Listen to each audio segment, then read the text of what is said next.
आज बात सियासत की करेंगे, वो सियासत जिसकी तलाश बीजेपी 2024 के लोकसभा चुनाव में करारी हार के बाद कर रही थी। समाजवादी पार्टी पीडीए फॉर्मूले के तहत 2024 के लोकसभा चुनाव में भाजपा को यूपी में पस्त ही नहीं किया, बल्कि पीएम नरेंद्र मोदी के 400 वाले सपने को चकनाचूर भी कर दिया था। उसके बाद भाजपा अखिलेश यादव के पीडीए फॉर्मूले को खत्म करने की कवायद में एक कड़ी ढूंढ रही थी, जिससे अखिलेश यादव को आने वाले आगामी विधानसभा चुनाव में इस तरह की कामयाबी न मिल सके। अब शायद भाजपा ने वो एक कड़ी ढूंढ ली है।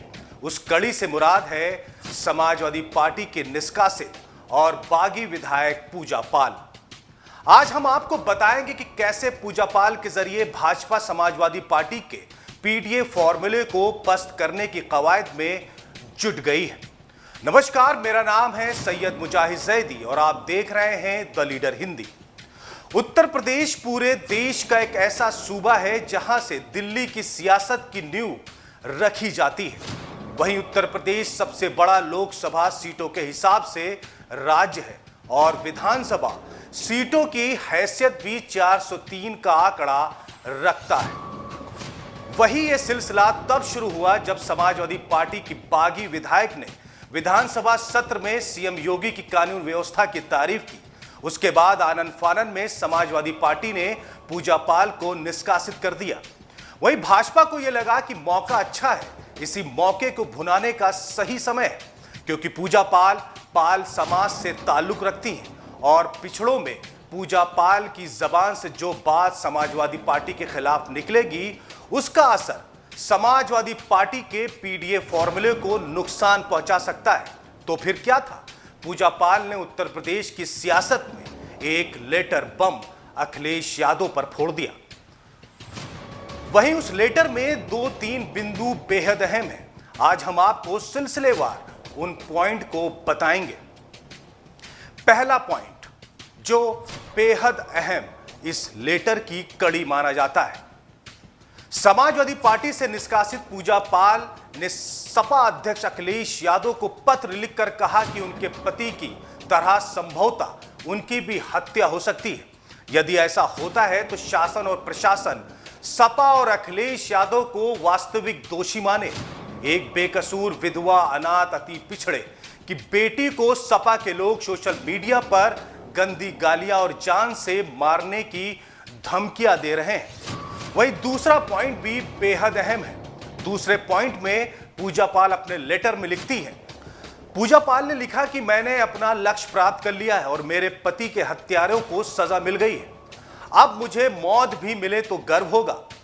आपने जिस तरह मुझे बीच रास्ते में अपमानित करने मरने के लिए छोड़ दिया, उससे सपा के आपराधिक अनुयायियों का मनोबल बहुत बढ़ गया है।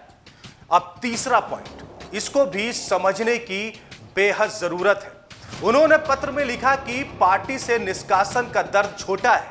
मुझे भरोसा है कि प्रदेश की जनता और पाल समाज मेरी शक्ति बनेंगे और मैं फिर लड़कर जीतूंगी। मैं विपरीत परिस्थितियों में बिना सपा के सहयोग के 2 बार विधायक बनी। मैंने सपा के नेताओं के कहने पर पार्टी में शामिल होकर चुनाव लड़ा और तीसरी बार विधायक बनी। चौथा पॉइंट बेहद अहम है। वो लिखती है, जब मैं सपा में काम करने लगी तो मुझे एहसास हुआ कि यहां पिछड़े, अति पिछड़े और दलित दूसरे दर्जे के नागरिक हैं। पहले दर्जे के नागरिक तो मुस्लिम ही हैं। भले ही वे कितने बड़े अपराधी हों, उनका सम्मान देना, ताकत बढ़ाना सपा की पहली प्राथमिकता है। मैंने कई बार प्रयास किया, आप मेरे पति के हत्यारों को सजा दिलाएंगे, लेकिन निराशा हाथ लगेगी।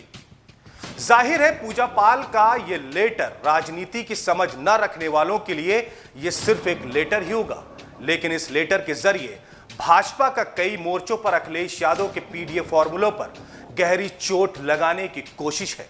हालांकि सूत्रों के हवाले से यह भी खबर है कि पूजा पाल को भाजपा नवरात्रि के बाद यूपी के मंत्रिमंडल विस्तार में जगह भी दे सकती है। अगर ऐसा हुआ तो जाहिर है कोशिश यही होगी कि अखिलेश यादव के उस मोर्चे की नाकाबंदी की जाए जो अखिलेश यादव ने 2024 के लोकसभा चुनाव में पिछड़ी और अति पिछड़ों में सेंध लगाने की कोशिशों में साकार हुए थे।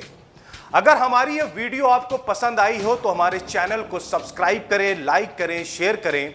धन्यवाद।